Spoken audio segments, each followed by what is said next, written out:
उन तक उनके तमाम सवालों के बेहतरीन जवाब उनके प्रतिनिधि बेबाकी के साथ दे सके। चलिए अब बढ़ते हैं अपने अगले सेशन की ओर और इस सेशन के लिए मैं मंच पर आमंत्रित करना चाहूंगी विजय सांपला साहब जी को। एक्स यूनियन मिनिस्टर हैं विजय सांपला साहब, आप मंच पर आइए और इस सेशन को होस्ट करेंगी मेरी सहयोगी सृष्टि। सृष्टि, आप भी प्लीज मंच पर आइए और इस सेशन को आगे बढ़ाइए। सांपला साहब से सवाल होंगे पक्ष को लेकर, सवाल होंगे विपक्ष को लेकर, सवाल होंगे हरियाणा पंजाब की राजनीति को लेकर और सवाल होंगे दोनों ही राज्यों के विकास, इंफ्रास्ट्रक्चर और बुनियादी मूलभूत मुद्दों को लेकर। Srishti, over to you. Thank you so much Apoorva, thank you so much Sampla ji ITV के मंच पर आने के लिए। और देखिए मंच तैयार है, आप तैयार हैं, जनता तैयार है। एक बार मैं जोरदार तालियां चाहूंगी विजय सांपला जी के लिए, क्योंकि देखिए बात तो आपकी है ना, आपने जो बात उठाई है उस पर ही नेता और विपक्ष के नेता जवाब देते नजर आते हैं। सबसे पहला मेरा सवाल, अगर बात करें कि अभी आपके रिपोर्ट कार्ड में क्या है जिसके तहत 27 में चुनाव को आप तैयार देखते नजर आ रहे हैं? देखिए, जहाँ तक आप पंजाब के संदर्भ में कर रहे हैं, केंद्र के संदर्भ में 27 के लिए, तो क्योंकि आज की डेट में हमारा तो कभी सत्ता सीधी तौर पर रही नहीं है, तो इसलिए हमारे पास तो जो केंद्र की उपलब्धियां हैं जी और प्लस जो पंजाब की नेगेटिविटी है और जिस तरह के साथ पंजाब की जनता के साथ धोखा हो रहा है और अपने आप को पंजाब का नागरिक जो है लुटा हुआ महसूस कर रहा है, उन सब चीज़ों के, और हमारी जो विकास की जहाँ जहाँ भाजपा की सरकारें हैं कहीं भी किसी भी प्रदेश में, और उसमें उस प्रदेश का हो रहा विकास और जहाँ नहीं वहाँ हमें दिखाई दे रहा विनाश, ये भी हमें उसमें जो 27 की तैयारियां में होगा। और जहाँ तक हमारा संगठनात्मक ढांचा है, बिल्कुल आप ये देख रहे हैं कि जब 2-3 साल से जब से हम अलग हुए तो ज़्यादा देर हो गया, आप अगर 3-4 साल का देखें तो हर रोज कोई ना कोई किसी बड़ी पार्टी का नेता भाजपा में शामिल हो रहा है जी, और बाकी पार्टियों में विघटन हो रहा है, हमारे संगठन हो रहा है। ये भी एक उपलब्धि है जो हमारे लिए आने वाले 27 के चुनावों में हमें आशा की किरण दिखाई दे रही है। आशा की किरण आप कह रहे हैं, लेकिन सांपला जी ये भी बताइए कि अगर हम बात करें तो देखिए जो बिखराव दिख रहा है, जनता को दिख रहा है, क्या उससे पक्ष मजबूत होती नजर आ रही है पंजाब में? अगर हम पंजाब की बात करें तो जो बिखराव है, और बीजेपी की अगर हम खास तौर पर बात करें तो क्या आपको लगता है कि आगे संगठन तरीके से और मजबूती आप सब दिखाते नजर आएंगे? देखिए, मुझे नहीं पता कि आप किस बिखराव की बात कर रहे हैं। भाजपा में कोई बिखराव नहीं है। हाँ। कहीं भी, न नीचे ना अंदर ना बाहर, किसी भी तरह का कहीं भी कोई बिखराव दिखाई भी नहीं देता, महसूस भी नहीं होता। आपने किस बिखराव की ओर ध्यान दिया मुझे नहीं पता। भाजपा पहले से संगठनात्मक मजबूत हुई है और एकजुट है। एकजुट है, ठीक है। तो ये बताइए कि जनता देखिए तमाम यहाँ पर विश्वास जताती नजर भी आ रही है, और हम देख रहे हैं कि जिस राज्य में सांपला जी सरकार नहीं थी वहां भी यहाँ हम देख रहे हैं चुनाव में एक मैंडेट नजर आ रहा है। तो ऐसे में सबसे बड़ी बात जो आप कह रहे हैं कि जनता के मुद्दों पर सीधे हम समाधान करते नजर आते हैं, सबसे मजबूती पार्टी की आप क्या मानते हैं? सबसे मजबूत कड़ी आपकी पार्टी की? देखो, जहाँ कर हमारी जो मजबूत कड़ी तो ये है कि संगठनात्मक ढांचा जो है, उसके अलावा जो हमारी जो केंद्र की योजनाएं हैं, अगर हम कहें कि भी एक छोटे से छोटे गरीब लेके हर व्यक्ति के ध्यान रखा गया है। अगर जिसके पास देखिए घर नहीं, उसको घर प्रधानमंत्री आवास योजना में बनाया जा रहा है। घर में चूल्हा जलना चाहिए, उसके लिए गैस दी गई है और महिलाओं के नाम पे दी गई है। घर में अगर टॉयलेट नहीं है तो टॉयलेट के लिए वो व्यवस्था, क्योंकि स्वच्छ भारत के अधीन वो किया जा रहा है। अगर घर में खाने के लिए नहीं है तो दाने नहीं, उनको अनाज फ्री दिया जा रहा है। घर में लाइट नहीं है तो लाइट दिया जा रहा है। और हर घर में जल होना चाहिए, और हर घर में नल, और हर नल में जल होना चाहिए। ये सब उपलब्धियां हर घर की जो जरूरतों को ध्यान रखा गया है। युवाओं के लिए विशेष रूप से स्टैंड अप इंडिया की जो योजना है और उसके साथ उनको आगे बढ़ने के लिए जो उपलब्धियां हैं, जो उनको अगर स्कूल कॉलेजों के लिए चाहिए तो उनकी जो जहाँ जहाँ भाजपा की सरकार है वहाँ IIT IIM वगैरह खुल रहे हैं।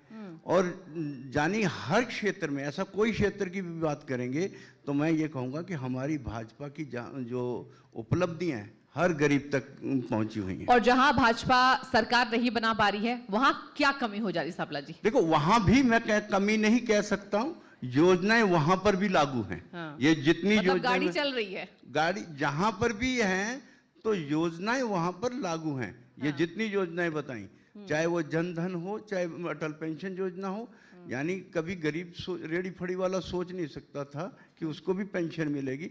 ये सब चीजें जो हैं, ये अगर कहिए चाहे वहां पे सरकार है या नहीं है, और यही कारण है कि जहां हमारी सरकार नहीं थी वहां हमारी सरकार बन रही है। नॉर्थ इंडिया में हमारा कभी MC भी नहीं होता था, आज हमारे पंजाब में आप हमारे लगातार, और यहाँ पर भी जहाँ देखें, जिस गांव में हमारा कोई नाम लेना नहीं चाहता था, 22 के चुनाव में किसानों के द्वारा हमें गांव में घुसने नहीं दिया जा रहा था। आज वहां पर भी हमारे हर ऐसा कोई गांव नहीं है जहां पर हमारा संगठनात्मक मजबूत नहीं है। और इतना सब कुछ होने के बावजूद भी तो योजनाएं कहीं भी उसे प्रभावित नहीं हुई। योजनाएं वैसे की वैसे लागू हुई। और आज लोगों को पता चल गया है कि ये सब तो चीजें भाजपा, अगर पंजाब में देखें, एक भी कोई भी किसी भी विभाग की बात करें, चाहे हेल्थ में देख लें, शिक्षा में देख लें, वही चल रही हैं योजनाएं जो केंद्र की तरफ से सहायता मिल रही है। अगर वो शिक्षा में तो सर्व शिक्षा अभियान की तरफ से चल रही हैं, अगर हेल्थ में चल रही हैं तो वो भी नेशनल हेल्थ मिशन की तौर से चल रही हैं, या आयुष्मान की योजनाएं चल रही हैं। मतलब मौजूदा सरकार की तरफ से कुछ नहीं चल रहा है, मैं कहता हूँ एक भी चीज नहीं है, केंद्र की तरफ से चल रहा है। बिल्कुल, आज की डेट में मैं ये दावे के साथ कह सकता हूँ कि पंजाब सरकार अटैकिंग मोड पर है। पंजाब में सिर्फ अपेक्षा वो वाद विवाद के अलावा, यानी खाने पीने के बाद भी वो इनकार करने वाली वही प्रवृत्ति पे वो काम कर रही है। देखिए, आपने 3 बहुत खूबसूरती से जवाब दिए और आपके जवाब पर ही मेरा अगला सवाल तैयार होता है। सबसे पहली बात आपने की किसानों की। किसान सर क्यों नाराज हो रहे हैं लगातार? देखिए, किसान कल तक गुमराह अपने आप को महसूस कर रहे हैं। अगर आप सोशल मीडिया पे किसानों की बात देखें, हाँ, तो आपको ये फर्क महसूस होगा। और वही कहते हैं कि हमें गुमराह किया गया था, और हकीकत में वो योजनाएं ठीक थी। आज वही कह रहे हैं, जो किसान हमें कल 22 के इलेक्शन में गांव में घुसने नहीं दे रहे थे, आज वो हमें निमंत्रण दे रहे हैं और वो कह रहे हैं कि हमें भी भाजपा की सरकार के बिना पंजाब का कुछ सुधार हो ही नहीं सकता। वो उनके मन, और इसी कारण कि तरन तारण के इलेक्शन में हमें वोट चाहे बहुत कम मिली, मगर ऐसा कोई गांव नहीं था जहां हमारा झंडा लेके उठाकर चलने वाला व्यक्ति ना हो। तो ये हमारी, आपने बहुत अहम मुद्दे छेड़ दिए जी, इस मंच पर आपने बहुत अहम मुद्दे छोड़ दिए। ये बताइए सर, आपसे ये भी जानना चाहेंगे, अगर हम किसानों के बजट को लेकर बात करें तो सरकार कटाक्ष कर रही है, यही कह रही है कि हमें बजट उस तरीके से आवंटित नहीं हो रहा है और ये भेदभाव की राजनीति बीजेपी कर रही है। इस पर सबसे आपका कह लीजिए सॉलिड जवाब क्या होगा? देखिए, आपने कहा कि जो सरकार खुश नहीं है, हाँ, वो विवाद उठा रही है, सवाल उठाए जा रही है लगातार। मैं वही कह रहा हूं कि इसकी तरफ से ऐसा कब आपने मौका देखा कि वो खुश देखें? वो क्योंकि उनकी आदत है, वाद विवाद करना ही उनकी आदत है, कुछ नहीं करना सवाए वाद विवाद के। उनके पास और करने धरने के लिए है भी कुछ नहीं है। और अगर देखा जाए कि अभी मैं पीछे सेशन में देख रहा था, आप पूछ रहे थे कि किसानों के लिए नहीं किया, अभी तक जितना किया है वो किसी सरकार ने, अगर किसान सम्मान निधि, 2 सवाल मेरी सुन लीजिए पहले, किसान सम्मान निधि हमने कभी वादा नहीं किया था, हाँ, हमने दिया। बिल्कुल बिल्कुल। खाद की जब हमारी सरकार से पहले 14 से पहले हर साल जब फसल बोई जाती थी और तब सड़कों का घेराव होता था क्योंकि खाद नहीं मिलती थी। आज कभी जब से 14 की सरकार आई, पहले साल का मैं नहीं कहता हूँ, उसके बाद 15 से आपने कभी भी किसी शहर में इस बात को लेके किसानों का धरना नहीं देखा होगा कि हमारी आज इतनी खाद महंगी होने के बावजूद भी सबसे सस्ती खाद किसान को मिल रही है 242 रुपए का कट्टा मिल रहा है, जो बाजार में वैसे देखा जाए तो 2000 से ऊपर है। लेकिन इस केंद्र के बजट में एक्सपेक्टेशंस बहुत हाई थे। यानी क्या, मैं वो भी समझना चाहूंगा कि हाँ, क्या सम्मान निधि योजना को कह रहे थे किसान की बढ़ाया जाना चाहिए, राशि को बढ़ाया जाना चाहिए। और इसके साथ ही अमेरिका की जो डील हुई है, देखिए यहाँ तमाम मंचों पर आपने देखा होगा जवाब भाजपा के वरिष्ठ नेताओं ने भी दिया है कि जो हमसे डील हुई है, टैरिफ घटाया गया, इसके साथ ही ईयू डील भी, यूरोपियन यूनियन के द्वारा भी आपने डील देखा। तो देखिए भारत की छवि तो वैश्विक स्तर पर सर बढ़ रही है, लेकिन हम मूलभूत सुविधाओं की बात करें, सबसे पहले हमारे अन्नदाता आते हैं। और आप कहीं भी चले जाइए मंच पर, किसानों की बात सबसे पहले होती है, प्रमुखता से होती है, मुखरता से होती है। तो आगे क्या रोड मैप तैयार है? देखिए, मैं जहां तक समझता हूं कि देश के प्रधानमंत्री माननीय नरेंद्र मोदी जी जितना वो ध्यान किसानों पे देते हैं, शायद उतना कहीं और नहीं देते। मतलब और मैंने कि अब धरने देने बंद हो गए। मैं उनकी सत्ता में उनके साथ रहा हूं, 2014 से 19 तक मैं उनके साथ मंत्री रहा हूं, और मंत्रिमंडल में जो मीटिंगें होती थी उसमें किसान के मुद्दे को कैसे लेते थे ये मैं अच्छी तरह से जानता हूं। क्योंकि मुझे याद है कि किसान फसल बीमा योजना की उन्होंने बात कही थी, प्रॉमिस किया था, और उसको कहा कि मैंने प्रॉमिस किया इसको लागू करना है, और करके दिखाया। और पंजाब उसमें हमेशा असफल रहा, क्योंकि पंजाब सरकार ने कभी उस पर सहयोग नहीं किया। पूरे देश में लागू है ये किसान फसल बीमा योजना, मगर पंजाब में नहीं है। और जहां तक बाकी कह रहे किसानों की फसलों के, हरियाणा में 24 फसलों के ऊपर एमएसपी दी जा सकती है। और यही जो हमारे आज के मुख्यमंत्री मंचों पे कहते थे कि पंजाब क्यों नहीं दे सकता, दूसरी सरकारों को कहते थे, वो खुद क्यों नहीं कर रहे, ये भी समझ से परे है। और जहां तक बाकी चीजों के, हरियाणा में तो सब्जियों के ऊपर भी एमएसपी दी जा रही है, और पंजाब में कहीं 2 फसलों के अलावा कोई तीसरी फसल पे कुछ नहीं। पंजाब सरकार ने किसानों के लिए क्या किया? कुछ नहीं किया। नो डाउट हरियाणा में आपकी सरकार अच्छी चल रही है सर, लेकिन देखिए ये भी बात सामने आती है कि पंजाब की जो तमाम मुद्दे हैं, हरियाणा की नहीं, जहां जहां भाजपा की है अच्छी चल रही है। हाँ, जहां जहां भाजपा की अच्छी चल रही है। लेकिन सर देखिए पंजाब की राजनीति बिल्कुल उलट है। पंजाब में कहा जा रहा है कि पंजाब की जो राजनीति है, अभी 3 मुद्दे मुखरता से उठाए जा रहे हैं। एक है टारगेट किलिंग, जिस पर आप लोग सवाल जवाब सत्ता पक्ष से लेते नजर आ रहे हैं, वो मैं देख रही हूँ। टारगेट किलिंग्स हो रहे हैं। इसके साथ ही अगर बात करें, पंजाब में सबसे ज्यादा ड्रग्स कार्टल्स की बात हो रही है। लेकिन इस सरकार के पास, मतलब मैं आपकी बात कर रही हूं, समाधान क्या है? और समाधान से ही तो जनता नेक्स्ट आपको चुनकर लाएगी ना। देखिए, मैं इस सरकार की तरह ये बजा के चुटकी बजा के नहीं बात करूंगा, चुटकी में कर देंगे हम, 2 महीने में कर देंगे, 4 हफ्ते में। हमारे पास पूरे जहां बाकी जगह देशों में हो रही है, अगर पंजाब के साथ हरियाणा है, हरियाणा में ऐसी समस्या नहीं है, तो यहाँ पर भी समाधान है, मगर नीयत नहीं है। सिर्फ यहाँ पर पोस्टर और नारेबाजी के अलावा कुछ दिखाई नहीं देता। धरातल पे एक भी योजना नहीं दिखाई दे रही। जितने वादे किए उसमें से एक भी वादा आपको पूरा किया हुआ दिखा दे तो मैं मान जाऊंगा। लेकिन यहाँ पर भगवंत मान ये कहते नजर आते हैं कि जनता हमारी हो गई है, हमारे काम को पसंद कर रही है। बिल्कुल, काम उनको ऐसे ही लग रहा है, क्योंकि और हरियाणा के मुख्यमंत्री पंजाब आकर गलत बयानबाजी करते हैं। मैं एक रिपोर्ट पढ़ रही थी, उस पर वो कहते नजर आ रहे हैं। तो इस कटाक्ष का क्या आप जवाब देंगे इस मंच पर? मैं कह रहा हूं, उन्होंने कहा, पोस्टर लगा दिए, ठीक है, कि हमने मेडिकल कॉलेज खोलने, उद्घाटन भी किया। और होशियारपुर में जिस दिन नींव पत्थर रखना, 10 फुट के इतना होर्डिंग लगाए कि हर 10 फुट पे एक होर्डिंग लगा हुआ था। विज्ञापन की सरकार आप कह रहे हैं। 2.5 साल। अब भगवंत मान के केजरीवाल आया था, और अभी मैं इन्हीं की बात कर रहा हूं। पैसा केंद्र की तरफ से आया हुआ है, नींव पत्थर रखा है, मगर वो कहां रख दिया वो अभी तक किसी को दिखाई नहीं दे रहा। और वो 16 मेडिकल कॉलेज बन रहे थे, हर जिले में एक बनना है, और पैसा केंद्र ने देना है, और अभी तक कहीं दिखाई नहीं दे रहा। 1000 रुपया महिलाओं को देने के लिए वादा किया था, 4 साल हो गए, 4 साल में कहीं कोई दिखाई नहीं दे रहा। आपने अभी तो हर साल बजट में कहते हैं इस बजट में करेंगे, इस बजट में करेंगे। 4 साल पहले क्यों निकाल दिए?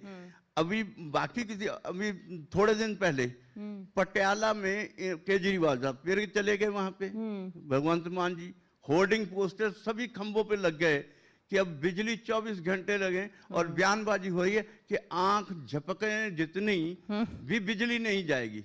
और जाकर देखिए पंजाब में हर रोज कितने कितने बड़े बड़े कट लग रहे हैं। लोगों के जो इन्वर्टर लगे होते हैं वो खत्म हो जाते हैं, वो डिस्चार्ज हो जाते हैं, उनकी बिजली नहीं आती। तो ये समस्या एक नहीं, बहुत सारी समस्या हर क्षेत्र में। स्वाय होर्डिंग लगने के ऊपर अलावा कहीं दिखाई नहीं देता। 5 लाख की आयुष्मान योजना चल रही है, केंद्र की तरफ से चल रही है। ठीक है। सारे देश के जो हैं कार्ड चलता है। अगर पंजाब के किसी हॉस्पिटल में चले जाओ, हरियाणा का व्यक्ति जाता है, उसके पास आयुष्मान कार्ड है तो उसका इलाज करते हैं। जम्मू कश्मीर हिमाचल का जाता है, राजस्थान का जाता है, यूपी बिहार वाला भी आके इलाज करवा लेता है। जब वो पंजाब का कार्ड लेके जाता है तो पंजाब का प्राइवेट हॉस्पिटल वाला इनकार कर देता है। क्यों? क्योंकि जो 5 लाख वाला शेयर तो दे नहीं सकते और उसके कारण पंजाब में वो योजना लागू नहीं हो सकती। और 10 लाख की योजना शुरू कर दी और वो भी सामने आ गया कि वो तो 1 लाख की है। उनसे पूछा इंश्योरेंस वाले, बाकी स्टेट करेगी। अरे भैया आप 40% दे नहीं सकते, तो 9 लाख कहाँ से देंगे? और फिर उसमें भी किसी को 10, आप कहेंगे कि मेरा इलाज चाहिए तो मुझे 10 लाख का इलाज कर दो, तो ऐसा नहीं है।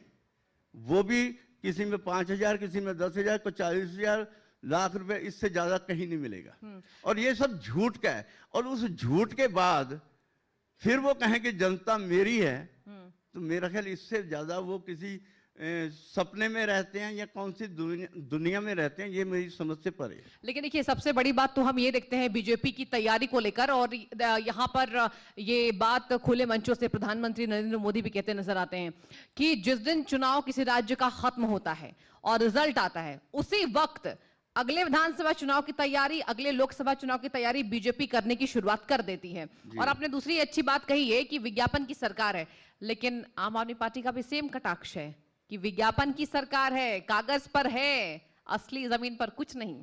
कौन सी चीज नहीं है? मैंने जितनी योजनाएं बनाई हैं ये सभी धरातल में है, हकीकत में है। क्योंकि वो ये कह रहे पंजाब की पंजाबियत बीजेपी नहीं समझ पा रही है। बाकी राज्यों में ठीक है, यहाँ पर उनकी सरकार चल रही है, लेकिन पंजाबियत क्यों नहीं समझ पा रही? अगर पंजाबियत समझ नहीं पाते तो इसीलिए तो फिर हमारे साथ लोग दूर होते।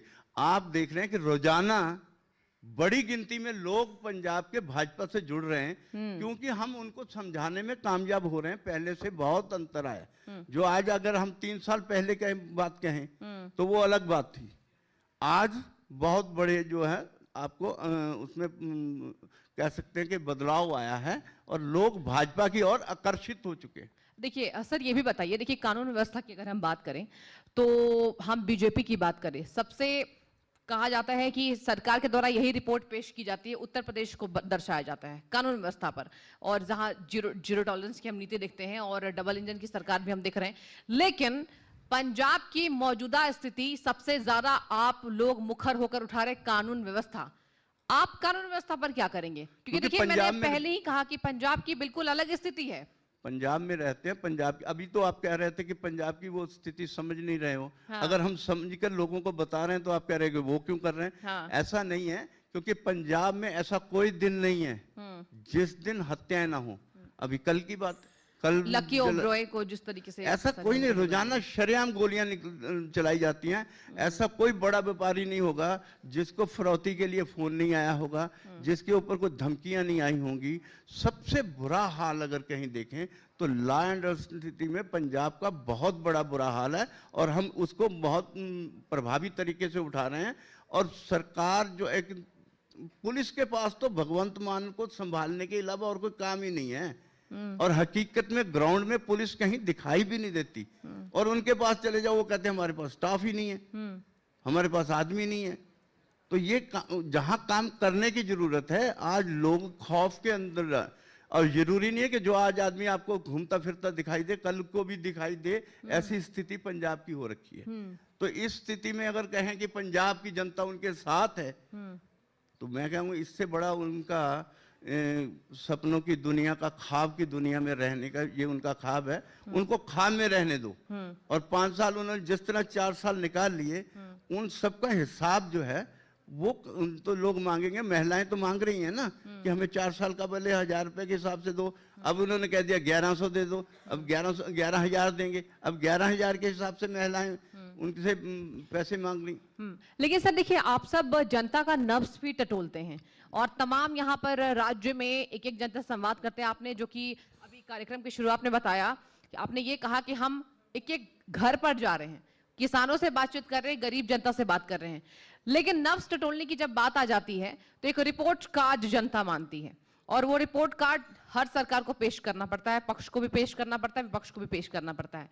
लेकिन कहा जाता है कि मौजूदा स्थिति में सरकार के काम के हिसाब से जनता अगले यहां पर पक्ष को चुनेगी या विपक्ष को चुनेगी। तो ऐसे में आप सबके पास दो मौजूदा हालात पर, एक मैंने टारगेट किलिंग की बात की क्योंकि आप सबने मुखरता से ये पंजाब सरकार पर अटैक किया है, टारगेट किलिंग कहा है और कहा है कि कर्ज में डुबा दिया। बिल्कुल, कर्ज से उबारने के लिए आपकी नीति क्या है और कानून व्यवस्था पर आपकी नीति क्या है, जिसके सहारे आप जनता से जाएंगे, संवाद करेंगे और कहेंगे कि हाँ ठीक है, हम आपके लिए समाधान लेकर आ रहे हैं और हमें आप इस बार के विधानसभा होने वाले चुनाव में वोट कीजिए। क्या मेरा ख्याल कानून व्यवस्था के ऊपर तो आपने पहले ही जवाब दे दिया कि यूपी की आप मिसाल देते हो। हाँ। अगर वो मिसाल वो यहाँ पे अगर दे दें जहाँ पर है, वहाँ वो मिसाल आपको पंजाब की भी देंगे। तो जनता एक्सेप्ट कर रही है जी।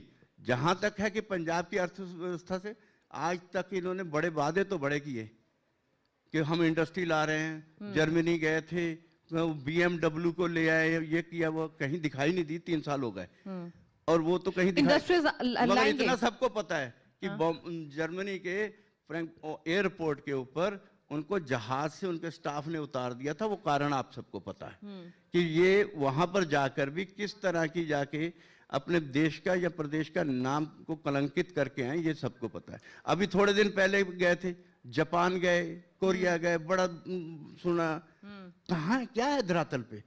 कोई इंडस्ट्री नहीं लगी है, कोई आपका एजुकेशन वो की तरफ कोई बढ़ोतरी नहीं हुई, कोई उस पर कोई तरक्की नहीं की आपने, रोजगार के साधन बच्चों को मिले नहीं। हम आएंगे तो सबसे पहला हमारा है कि रोजगार को बढ़ावा देना, चाहे वो छोटे से लेके बड़े तक, वो जो है इंडस्ट्री या दूसरे जो ऐसे रोजगार के जो मौके हैं वो लाने का ये प्रयास जो है वो करना। आपने बहुत चर्चित मुद्दे को छेड़ दिया। हाँ? आपने रोजगार की बात कर दी और देखिए युवाओं की अगर हम बात करें तो सबसे ज्यादा चर्चा हो रही है तस्करी की, इसके साथ ही नशे की बात हो रही है। तो ये दो जो समाधान है उस पर जनता जवाब आपसे चाहती है, क्योंकि सापला साहब सबसे बड़ी यहाँ पर मुखरता जनता की यही होती है कि जो तस्करी हम देख रहे हैं, तमाम जो आप सवाल उठा रहे हैं, जो आपके द्वारा सवाल उठाया जा रहा है, आपकी पार्टी के द्वारा सवाल उठाया जा रहा है और सरकार से कटाक्ष किया जा रहा है, तो ऐसे में युवाओं के लिए क्या है? युवाओं के लिए ठीक है बजट सरकार लेकर आ रही है और सबसे बड़ी बात होती है अलग अलग राज्य की स्थिति अलग अलग होती है, लेकिन आपके लिए इस बार के रिपोर्ट कार्ड में युवाओं के लिए क्या है? किसानों की बात आपने बहुत मुखरता से की और किसान भाई हमारे सुन भी रहे होंगे, किसानों के लिए आप लगातार बातचीत कर रहे हैं, लेकिन युवाओं के लिए क्या है? मैंने तो यही आपको कहा कि युवाओं के लिए रोजगार के साधन उपलब्ध कराना, ये सबसे बड़ी हमारी जो है उस पे ध्यान विशेष रूप से होगा। आंकड़े, बिल्कुल आंकड़े हैं बाकी जगह, जितने बाकी प्रदेशों में देख लीजिए और यहाँ पे देख लीजिए, हर रोज आपको देखते हैं कि मोदी जी कहीं ना कहीं उद्घाटन करते हैं। हर एक जगह हमारा सीएम देख लीजिए कहीं ना कहीं उद्घाटन। पंजाब में कोई इंडस्ट्री का कोई उद्घाटन हमने नहीं देखा। जो हम अगर आए तो हम करेंगे। महिलाओं के लिए जो है सबसे बड़ी उनकी जरूरतों का ध्यान रखेंगे।